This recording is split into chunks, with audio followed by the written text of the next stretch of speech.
Today's episode is brought to you by RLA Polymers and Gripset. For peace of mind when waterproofing, trust Gripset's 38FC, the king of membranes. 38FC has been the industry benchmark for years and is rigorously tested internally and through certified NADA laboratories, giving you verified peace of mind. Developed alongside contractors, 38FC has confirmed coverage of 10 square metres per pale and adheres to AS 4858 and AS 4654 compliance. With a quick 1 hour recode time, you can get the job done in record speed without compromising on quality. Don't fall for the copycat products. Trust Gripset's 38FC, the king of membranes. Hey everybody, Mark here from Tiling Connect. Welcome to the program, and more importantly, welcome to a brand new episode for 2026. We're very fortunate and excited to actually have a brand new guest joining us today. We have Jamie Pride from Tiling with Pride based in Brisbane on the show. Jamie, thanks for being here today. Yeah, thanks for having me, mate. Pleasure. Awesome, man. No, really excited. We sort of really love having contractors on board, particularly in Brisbane, my hometown, but more importantly from around the country, because there's so much IP that people can share with the community and help connect, sort of like-minded people and help strengthen the business of tiling, which is I'm sure we'll touch on that throughout today's program and conversation. So I think, mate, the best place for us to start would be to touch on your background. More importantly, what inspired you to become a contractor and start a tiling business, and sort of what's been your most significant learning so far? So I was actually studying teaching originally out of school. I did 3 semesters of that. It wasn't my thing being at uni, probably coming straight from school, just wasn't me, couldn't sit still, didn't want to do uni.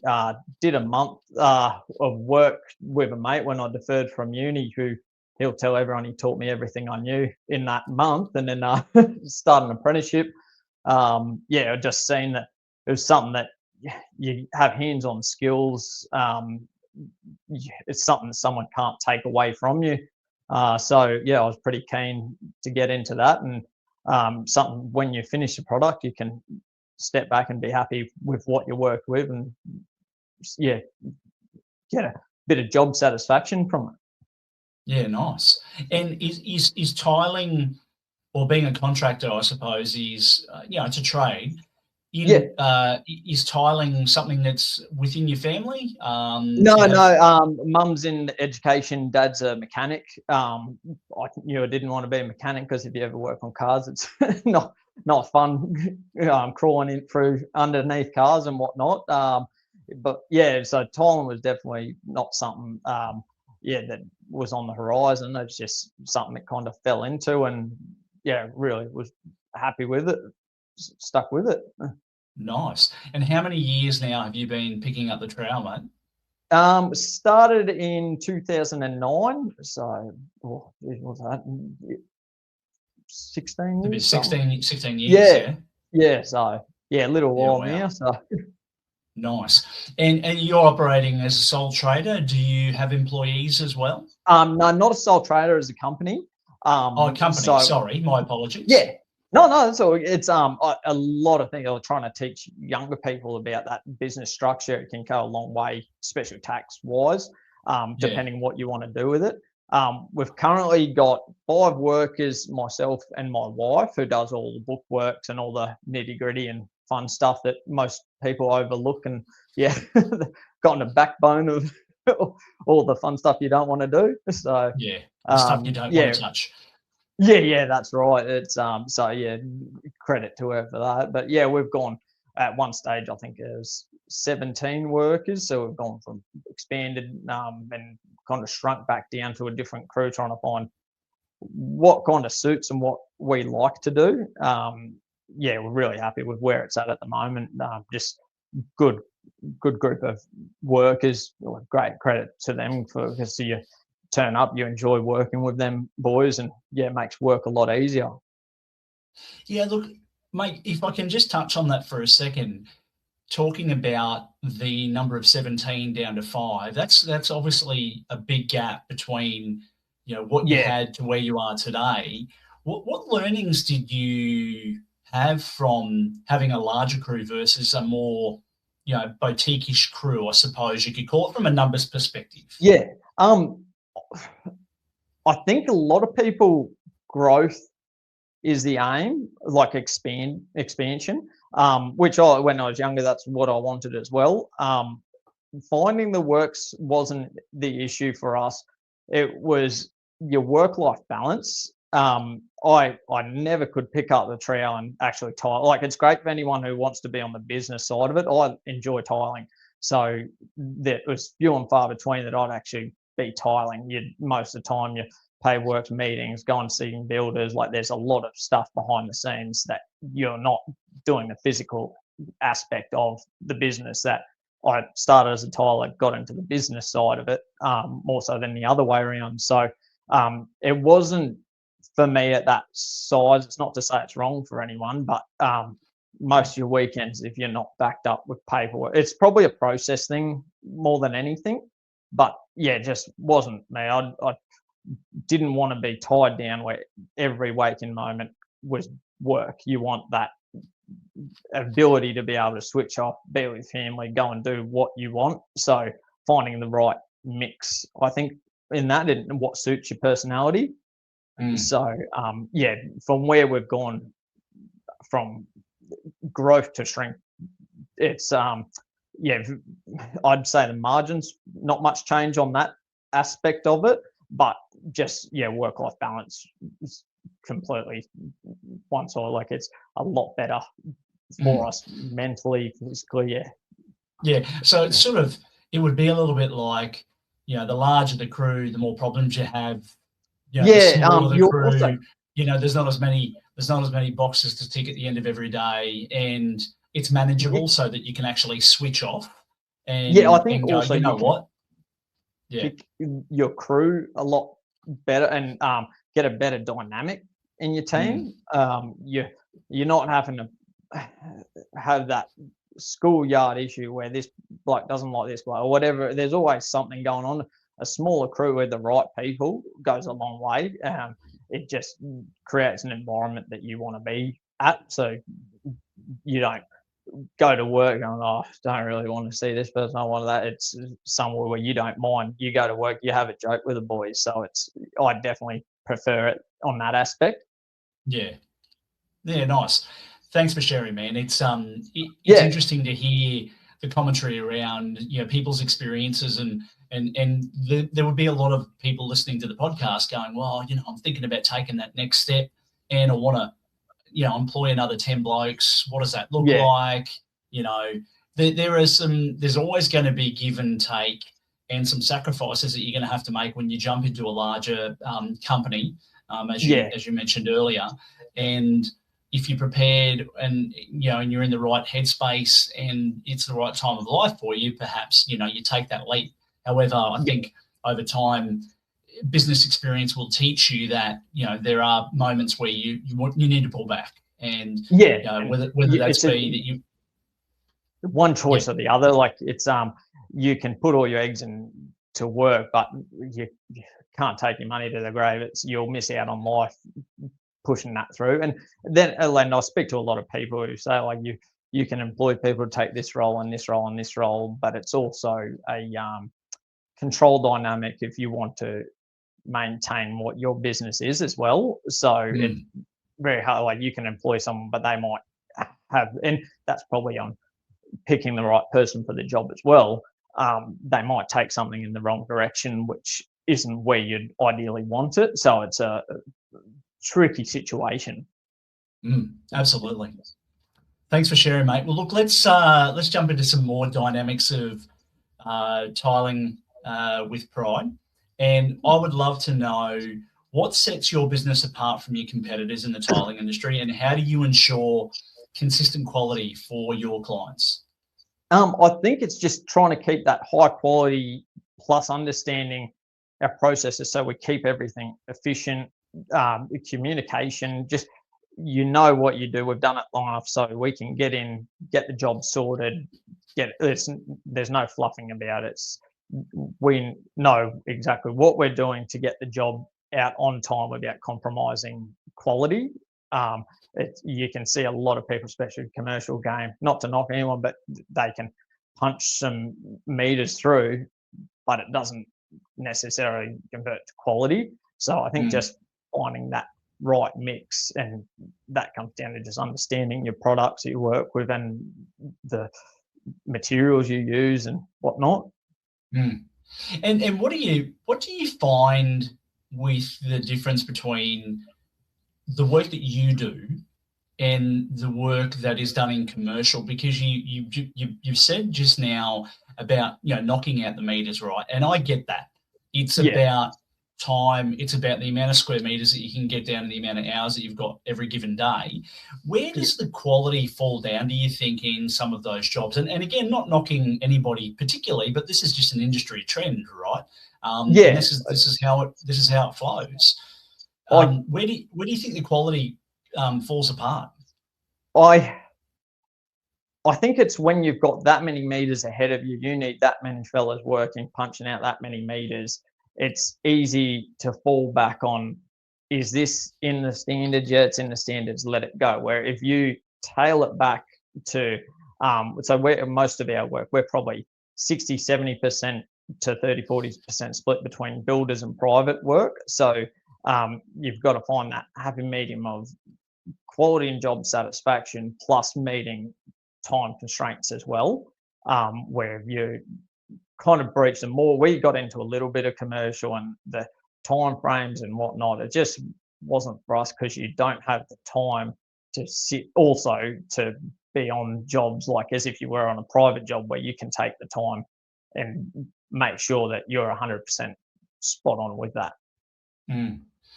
I imagine there's also the complexities on commercial jobs of time versus quality in an aspect of, the builder or the contractor or the site manager wants it done at a particular pace and speed to be able to allow other trades to come in to do their work as well. That's not going to, and that may not necessarily transcend into the type of work that you need to deliver in terms of whether it's mixing the right glues or having, the right amount of guys, on the job to do all of the intricate pieces and things that need to be done. Am I reading that correctly? Yeah, I'd believe so. Like you can pretty well walk into any high-rise unit when you go away on a holiday, and you'll walk in, you'll see the bathrooms. You know exactly what I'm talking about. Everyone else would. You know the difference between that and someone's bathroom that they've just done a renovation with a good quality tile. It's chalk and cheese.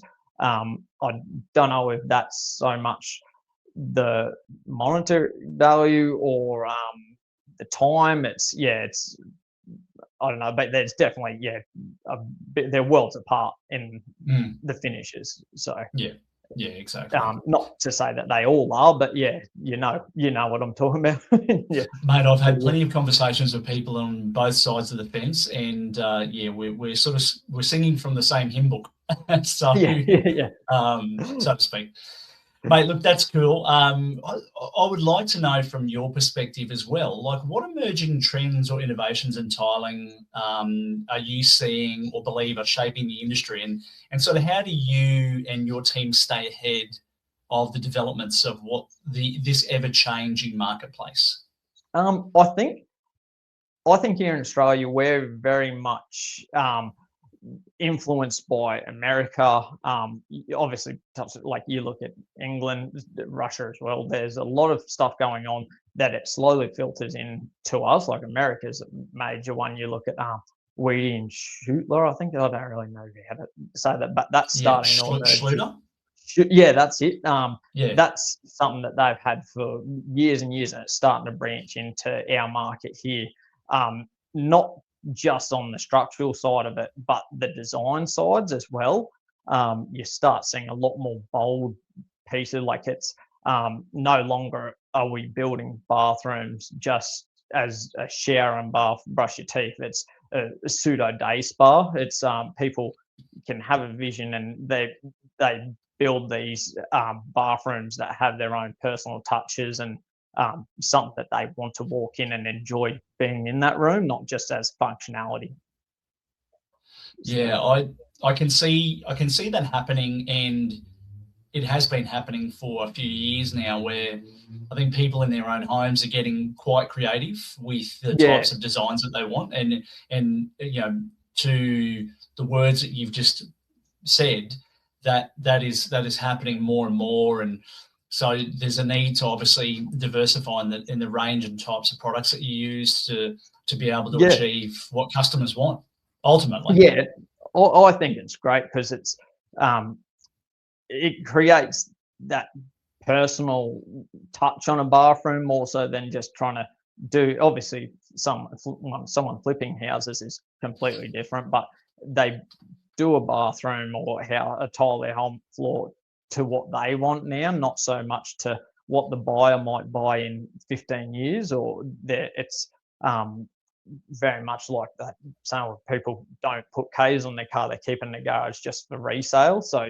people are doing renovations to what they want now, and I think it's a lot of a more intimate touch for what they want to say. And I think we're very much influenced with American trends for that, because they do some pretty cool stuff in their tiling industry over there. Yeah, definitely. I've been to the States a few times, and I've had the benefit and been quite grateful to have visited, you know, quite a number of the shows, including World of Concrete and Surfaces, and spoken to a number of those different companies over there. And it's a different platform over there, how they present things, the discussions that they have, how they're focused on quality versus, you know, many other things. It's a different world. But, you know, again, you know, what's America, 360 million people compared to Australia's tiny 26 million.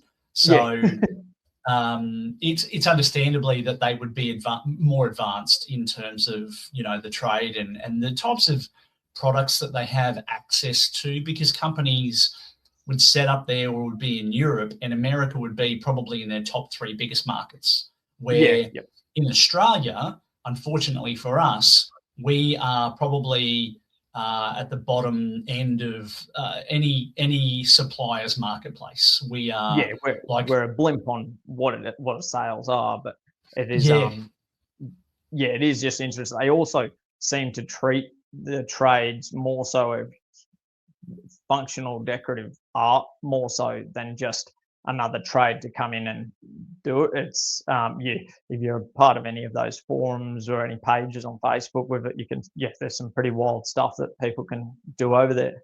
Yeah, and there's a lot more collaboration. I think, you know, whilst designers are amazing at what they do and putting tile designs together in bathrooms and en-suites and main floors and al fresco areas, the contractor in America is very heavily involved in a lot of that. Compared probably more so than here in Australia. Not to say that we don't have people that do that, but it's a big part of what the American contractors do. And if they're not, you know, being involved in the design process, they're hands-on with a team of people. So 100%. Like even from the frame stage, they're talking through like, this is our tiles, this is where things are going to end. So that way everything lines up and it's spot on. Where over here, not to say that same thing, that not everyone is, but 9 times out of 10 you'll turn up to a bathroom, it's ready to go, this is what it is, and you have to make work from that, not the other way around. But it's you don't know, it's ever changing. It might go that way, you don't know, to be honest. No, mate, very well could do. Look, let's hope it does. It's I think collaboration amongst trades and customers and clients and, you know, developers and architects. I think it's certainly a benefit in getting together and pushing this, and everyone being on the same page. So, mate, tell me about in terms of you, and how do you guarantee top quality craftsmanship through each project? From choosing materials to final installation, what's your process? materials, we're big on staying with the one supplier of glues. Make sure you've got the right product through the whole thing, knowing your product, and a premium product, not just, you see a lot of people will go for what's cheap and what's on sale, what not at the time. Stick to the product. Stick to the products, and something that you can be backed by. If you've got a good rapport with them too, that way you can call up tech teams if you ever got questions or something outside the box. Then it comes down to, for keeping our quality, is the right crew again. We've got fantastic crew going from 2 ICs down to the apprentices, like the right people for the right fit, that understand that the quality is the goal. It's they don't cut corners, and that's something that just grows over time, making sure that you keep the right people so that way you have the right product coming out. Yeah, awesome. What brand are you using at the moment for your adhesives? Ardex. Okay. So so have you been an Ardex user for a long time? For quite some time now. I think a lot of the companies have come a long way, especially in the last 5 years or so. Obviously, they've always been there, but I've always just been Ardex, just guaranteed. I like the products, I like the grout, I like their whole system. I think they've all come a long way, which is great because it just pushes the bar up higher for everyone. So I think if you're sticking to any of those big brand adhesive companies that know what they're doing, you can't really go wrong. Absolutely, and following the right system too. Don't chop and change. Don't use this primer, this waterproof, and then this bloke's grout. Like, stick to something from start to finish. Follow the procedures correctly. Absolutely. And I like that you said that. My part of my career, I worked for a couple of different glue companies. So I held positions for RLA Polymers for many years here in Queensland and Victoria, back over a decade ago. So it's been some time. And I also work for Bostik Australia. So one of the things that we would talk about in our repertoire with contractors was about using a system. And so using a system was one thing, which I think is a good round way of approaching business, because then you know that you've got compatibility from primer right through to grout, and everything in between. And then if you have any sort of challenges or problems on a job, you're not then second guessing or third guessing what types of products are in the mix and what may or may not be causing the issue. What's not working. Yeah, and that's a big thing, like, because there's 100+ waterproofing membranes out there. You can't tell me that you're going to know on any given job site what glue is going to stick to that. I've probably got a better idea than most because of my experience. However, there's still going to be that question of doubt going, I'm not sure if this cementitious glue is going to stick to that membrane. What if there's an issue down the track? And making sure you've got the right products that can stick to something that you'll turn up to. This builder might use this builder might use this and whatnot. Not just having cheap and cheerful once again, because a lot of people will just stick it on and say, no, it should be right, but negligence won't help you when something goes wrong. It's, at the end of the day, the onus is on you to make sure. Yeah, absolutely. And have you ever been faced in a situation in your career where you've had a job go not the greatest? I mean, we've had one. We've had jobs where tiles pop. It's a hard one because you can sit there and, like, I'll say it might be this, and it's all a pointing fingers thing. I think the biggest thing is not to get bogged down on who's at fault and work with everyone to get the problem resolved. That's a big thing. Like, talk to everyone, communicate, sort it out, move on with it, use it as a learning curve. So because there's something where I might say that if I don't believe this is me, the next person's going to say this is that, and you're all pointing fingers. You can drag it down the line for as long as you want. It's a lot easier and to work together, get it sorted, and you're a team before and get it to that stage. Work as a team, get it sorted, move on with it, water under the bridge. So yeah, I don't think getting bogged down in that is a. Oh, mate, I completely agree, and I know it's tough from a business owner's perspective because there's always a dollar figure attached to going back and doing a job again, whether it be having to pull walls down in a bathroom or redo a main floor or part of it if something's wrong, and that's painful because it's personal, because it's your business, right?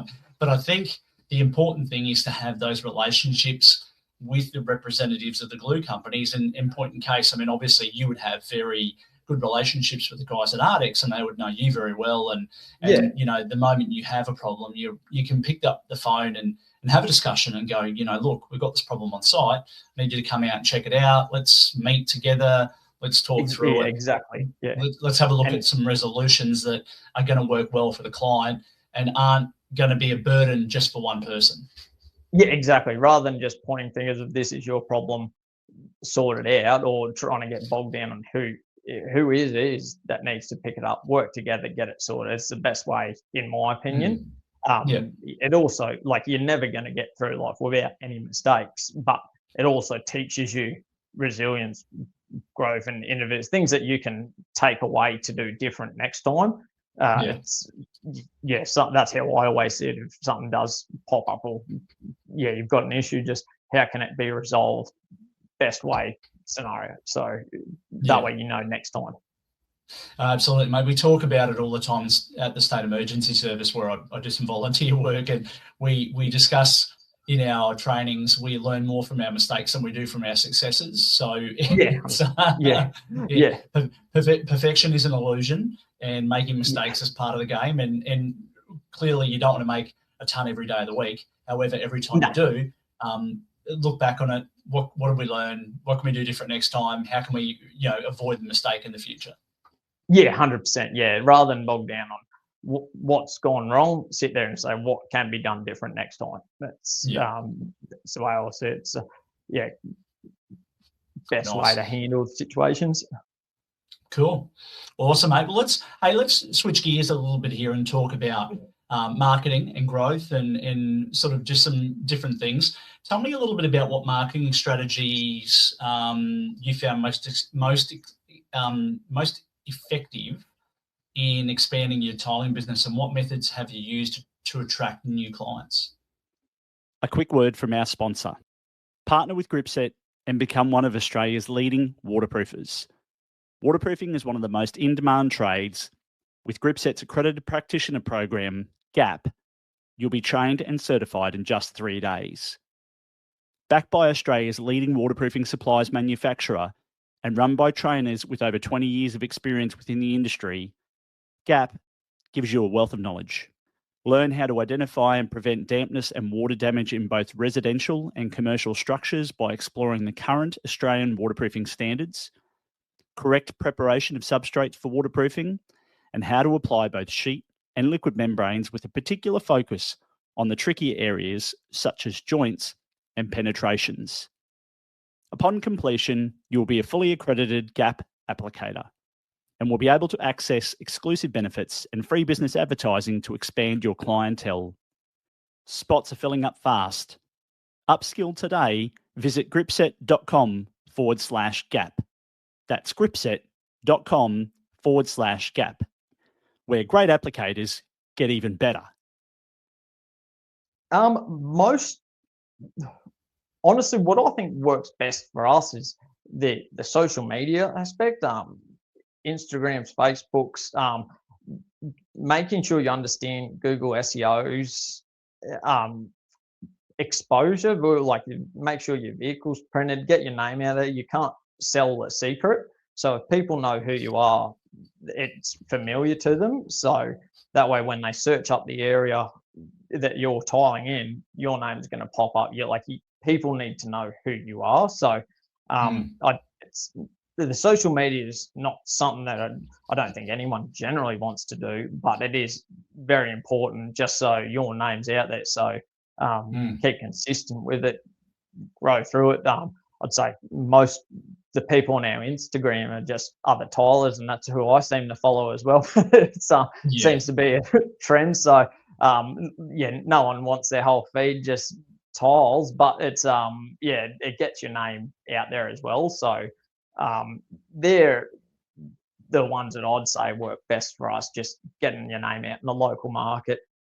Yeah, nice. And look, I think we're in a very fortunate part of our lives where we've got social media or digital media to showcase workmanship and particular jobs. And one of those things which is really advantageous to have, where you can go to a client doing a quote and they can ask, what sort of work have you done in the past, or what have you done recently? Can I have a look at it? You can just rip out your phone, and in 5 seconds you can show people some of the work that you've done. So handy to be able to show people, like, or trying to explain to a client who doesn't understand, like, we're going to miter this, or this will be, we can do this herringbone or whatnot. If they don't understand, rather than they'll draw it on a wall or piece of paper, here's what it is, here's essentially what this could look like. It's fantastic. You can use it as a tool as well. Like Instagram, for instance, I was putting every photo on that. I was like, geez, this seems like you're flogging a dead horse. And it wasn't until we had a job when usually we'll ask clients, so like, whereabouts at the end, where did you hear from us, just to kind of know and understand what's working and what's not. And I remember the first time, so I was like, oh, I actually found you on Instagram. And I was like, geez, like, I didn't actually think that would work, but it does. It's just one of those things. It's, you got to keep at it, keep consistent.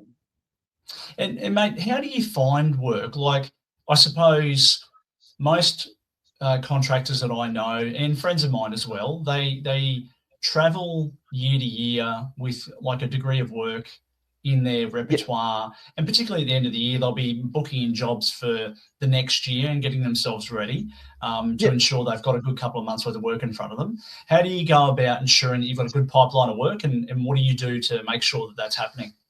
Right network. So we've done plenty of different builders. So you've got the right network. If need be, you can call up different supervisors and see what's available. So having that, and that's just something you build over time. On the builder's side of it, private work, word of mouth is honestly probably the best thing. It's the amount of time you get a phone call that, hey, you've done this person's job, would love to get you around for a quote.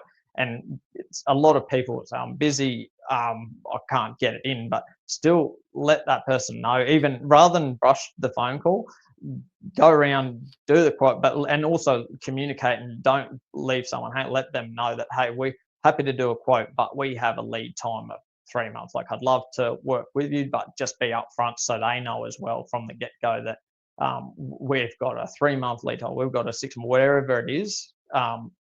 People appreciate that. They can make the call if they want to wait that long and whatnot, but it's also not just, hey, I'm going to send a quote to you, yep, happy for it, when can you start? 6 months time. It's, no one wants to get blindsided like that. So I think just trying to communicate to any leads, even if you can't get there, just explain, hey, we're under the pump at the moment. It might be 3 weeks till I can get there, but love to have a chat. So just customer service, to be honest. It's interesting point that you raise as well about lead times, and you mentioned 3 months. Have you ever had customers questioning you as to why you've got a 3-month lead time? Oh, and if so, what do you tell them? Not so much. It's just like, if we can't fit in, I'll let them know, like, this is where we're at. Some people don't want to wait that long, which is fine. Don't be afraid to not have that job. It's you don't have to do every job. I know every young bloke gets out, and I was the same. You want to do everything. You don't want to let anyone down, but there's that much work around. You don't have to do everything. You'll just wring yourself right out. So not everything has to be your own. So just make sure you've got what works for you, and don't get hung up on what passed up. So I think that's a big thing, to be honest. Yeah, absolutely. I think the where I find some things as well as in my past, in my career, and some of the things that I've seen, and some of the people that I've dealt with from a consultancy perspective. I've had clients contact me that have had tiling work done, and I've given them some advice based upon them selecting the right contractor for them to do the work. And we've talked about having contracts and having things in writing, making sure that everyone's on the same page, have it signed off so that everyone understands the workmanship that's going to happen. And I've also told people to be very careful about two things. One is price, and what they're charging for the work that they want to do. Cheap is not always the best. In most cases, cheap is never the best. There's something wrong when someone's presenting to you a price that's about 30% cheaper than another contractor. That straight away is a red flag, and you should really be questioning that and actually looking into the background of the person that you're thinking about giving the job to. And time frame is important as well, because we live in a very modern world where we've got a shortfall of contractors in a variety of trades, tiling included. And if you can find a tiler to do work for you within 3 days, there's again some things that you're going to need to inspect to make sure that you actually get what you're paying for, because something doesn't feel right if you're in the game and you're getting a contractor in 3 days to do some work for you.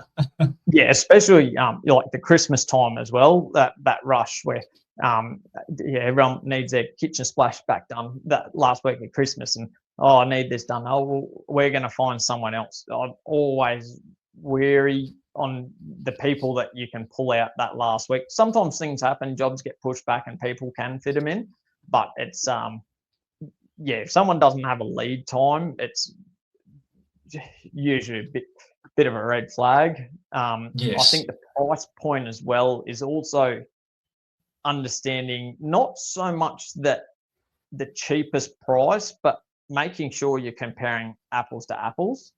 See what glues this guy's using to the next guy. See what your inclusions are. See what waste you're getting. Are you getting these? Like, is there bedding? Is waterproofing, silicone? Making sure that what you're getting from quote A to quote B is on the same page, because you hear time and time again where, they quoted this, but then now they've whacked this on, now they've whacked this on, now they've whacked this on. It's just making sure that they understand that what you've got from both sides are on an equal playing field. Yeah, that's a really incredible point that you raised. And I should ask, when you're quoting, do you itemize all of those particular things in your quotes? So sealing, priming. I don't itemize as in price wise. I don't itemize because people go, I'm going to find this glue from Melbourne for $2 cheaper a bag. I'm like, I can't really get your bags from Melbourne. It's so I don't itemize per price, but I will do a breakdown of exactly what we have, what our glue suppliers are, what your inclusions are, just so you understand from start to finish, like, this is what we're going to do here. This is a process. So there's a clear understanding of what the product is that we're doing. Yeah, it makes sense. Perfect sense. I get that. Awesome. Yeah. Well, mate, let's talk a little bit about problem solving. Obviously you would have faced some pretty big challenges in your business so far as a contractor. You've touched on it already about collaboration. Beyond collaboration with other people, are there other tricks and tips that you've learned over the time about how to best tackle challenges with any job to get the best result? I think communication comes back to, and it's not even from a finished product and client base. It can be in your team as well, like making sure you talk to each other, or just, this is what I want to produce, this is our time frame. Just and that goes to your clients as well. Like, this is where we're looking at doing their time frames, just so everyone's all on the same page. I find people will get most hung up when they don't understand what's happening. So if there's a clear set guidelines of hey, this is the job, this is the time frame, whatnot. This is how it is. Everyone's happy. If there is any issues or anything arise, bring it up and say, hey, like, we've had an issue here. This is what's going on. This is how it's going to be resolved. It's going to have this sort of effect on it. Might be a day or two, whatever it is. But if people understand and they're kept in the loop, I find that's the best way to keep challenges at bay, to be honest. It's there's in that aspect of problems arising and trying to keep everyone happy. Yeah, best way to look at it, mate. I think keep the surprises keep the surprises at a minimum, and make sure that everyone's on the same page at all times from start, middle, and finish. Yeah, keep your processes right, so everyone knows the right way. This is how we do it. This is the finishes we want. That way, your product is essentially exactly the same per house. You know what, we've got a crew of the 6 of us, but it doesn't really matter who's going in and out. The product, this bathroom is going to look the same. This is how this niche is going to be done. So that way it's not differing from between, like, hey, how come this is done like this, but then this one's done like this? So try and keep consistency. Yeah, perfect, mate. Excellent. Obviously, as well, you probably had some demanding clients during your career, and some project may have not have gone according to plan. How do you overcome, challenging clients, and in particular, people that have incredibly high demands of what they expect? Understand your products, and I think the other thing is, probably before you get to the issue with demanding clients, is be happy to say no to jobs and pass them up. A lot of people I see, especially young blokes getting out there, they'll say yes to absolutely everything, and it's stuff that you don't want to put your hands in that pie. But then when something goes belly up, and you always hope that it doesn't, but when it does, you've got the anxiety. Oh, this client's calling now, I've got to go and sort this out. And so be happy to just pass up, say no, this isn't the right fit for us. Best of luck with it. Let someone else do that. And sometimes people are just never going to be happy if it's not on quality or price, or just trying to read the room. If you've got that gut feeling, it's probably better to let that one go to the goalie. Perfect, mate. You said it very poetically. I have nothing to add. Sometimes saying no is the best medicine, and it's in a very, very astute, professional, authentic manner. And it's one of the things that I've been teaching the staff that I've been working with over the last 4 or 5 months at the business that I'm in, because a lot of the people that I've been surrounded with are all in their they're in that 20 age bracket where, I'm obviously considered a senior. I won't mention my age on the show, but people know me know how old I am. Of course I have the Polish blood, so I don't look my age. However, I've been teaching a lot of the 20+ something year olds about, sometimes you've just got to say no, and it's not about the word. It's not, but it's how you frame it, and it's how you present it to the client. So there has to be a conversation around it for them to understand that it's a no, not just a flat out no. No, and you don't have to be arrogant, but you can't be boundaries. You have to set boundaries, and the important thing is you can't be everything to everybody. Like, you have a skill set and what you can do. Don't overpromise and underdeliver. That's a massive thing. And for anybody that's starting out as a in a new business as a contractor, if anything, when you're listening to this podcast, take some notes, because a lot of the tolling contractors that we've had on in the past and today, including yourself, are saying that there's a lot of similarities in the things that they're talking about from the experiences that they've had in running these businesses. So there's some excellent intel there to help you run a successful business. No, and awesome, mate. Look, One of the questions we love to talk about on the program is profitability. And it's one of the probably least talked about conversations that I encounter with people. However, it's the most important thing when it comes to running a company or being a sole trader or being a part of an organization, and ensuring that your profitability is optimal so that you're running a very effective business and, cash flow is good, all of the things that go into making a business. Mate, how do you ensure optimal profitability is achieved on every job, and what's your benchmark for that? Mostly just understanding your products and your prices. Like, it's no good if you go out buying the top premium products, but you've got no buying power to go use on a spec home where you're not making the money on it. You need to have that relationship and that chat with your adhesive suppliers and say, like, this is what, like, work out what works for you and crunch the numbers. Sit there and say, okay, I'm using this many bags per house, per 100 meters, whatnot.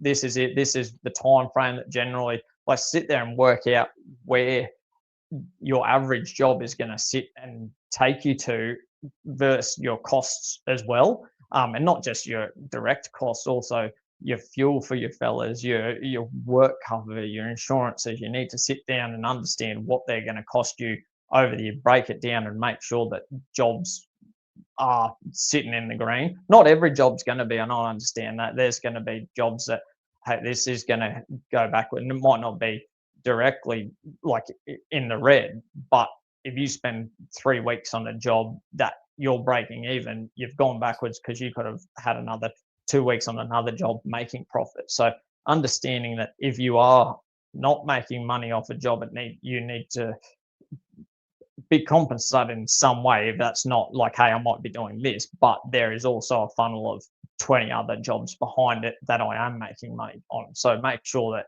you're aware of your ins and outs.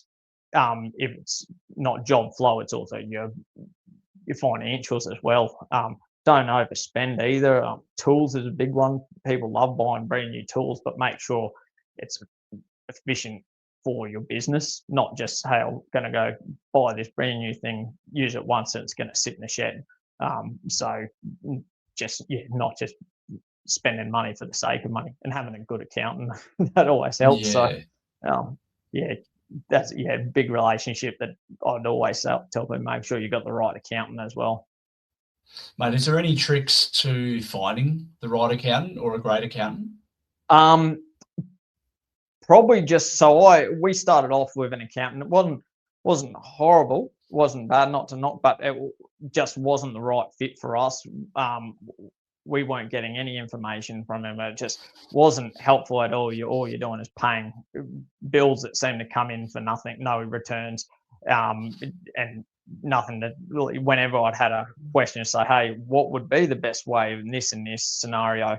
Oh, it's whatever you want to do for the business, you do, and we'll work around that. I'm like, no, well, I want to know the implications and liabilities. So we parted ways. We went with a new fellow, which we've now been for probably 10 years. I don't know how, for a long time now, big firm now, but they're fantastic for us because we've got that rapport. We understand. We can talk about, hey, this is where we're heading. This is our plan. With the pros and cons of it. But it's also like our accountant's not going to fit a sole trader who's just pushing out like one bathroom each week, because the fees would not be practical. It's got to be something that works to what your business is. So, I think just searching word of mouth, once again, it's in every industry, making sure that you talk to like-minded businesses to see what works for them and who they use. Yeah, networking is really important in anything you do in life, but particularly when you're running a company, and ensuring you're rubbing shoulders with the right people, whether it be other tiling contractors that are in a similar size business to yours, or other trades. So really important to continue having really, really good communication, and and building a network of people around you that can, I suppose, as well lift you up and provide you some advice when you need it. Yeah, awesome. I think you're a product of the people you hang around. So making sure you're in that right circle, that they're happy for your wins and they can help. Just do the right support when you need it. Yeah. Be your cheer squad, mate. Give you high fives when you need it, and then give you the honest truths when you need it as well. Yeah, 100%. Yeah. Well, mate, look, you've shared some great stuff today. I really appreciate it.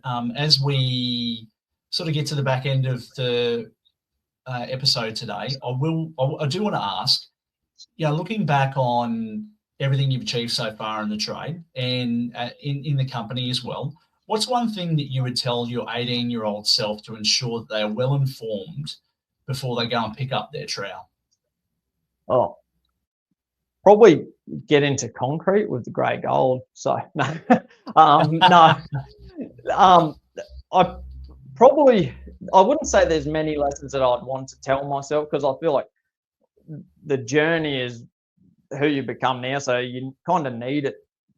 So there's no point in making something easier for yourself back then, because it shapes who you are and what you learn. So there's not many things that I'd want to say change. Like, I've always been a big believer, like, bite off more than you can chew, and then chew a lot. Sorry, I don't know.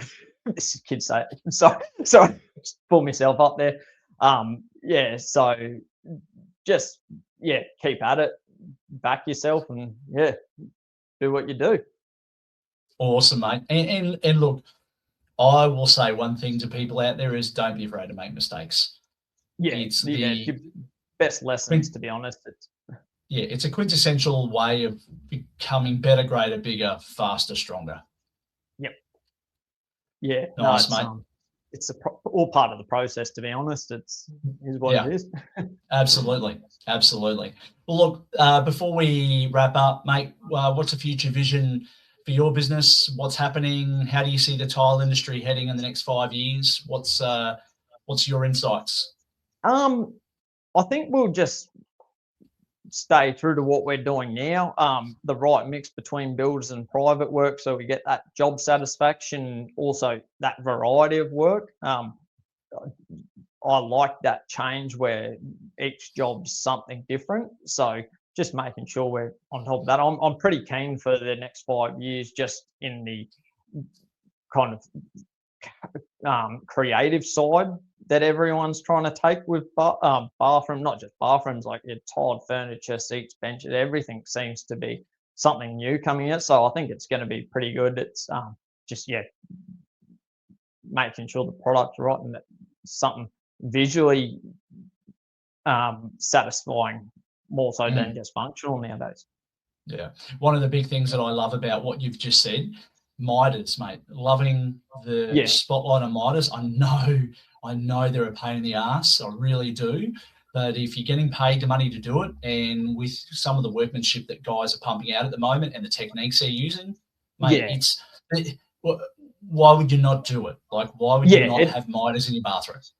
Yeah, they look great. It's I understand from a builder's perspective where they're trying to cut the fat from it, but on a private side as well, like, it's they've definitely got the right place in the industry as well. It depends what you want to do with the bathroom, but so it's amazing how far it's come in the last 5 years. So it's awesome. Well, Jamie, if people want to connect in with you post the listening to this show and the episode, what's the best way for them to get in touch with you, buddy? Probably Instagram or Facebook. Our numbers are all in our logos. We've got the usual social media, TikToks and whatnot. But just reach out to us. That all comes through to us, and we can get onto it. And Tile and Pride, and give us a search. Get in contact. Excellent, mate. Well, we will definitely make sure that all of those details are put into the show notes. I personally want to thank you so much for sharing as much as what you have today, and for making the time to come on to Tiling Connect. It's been really awesome. And until next time, mate, stay connected, and have an excellent 2026. Yeah, looking forward to it. Thanks for having me, mate. It's been a pleasure.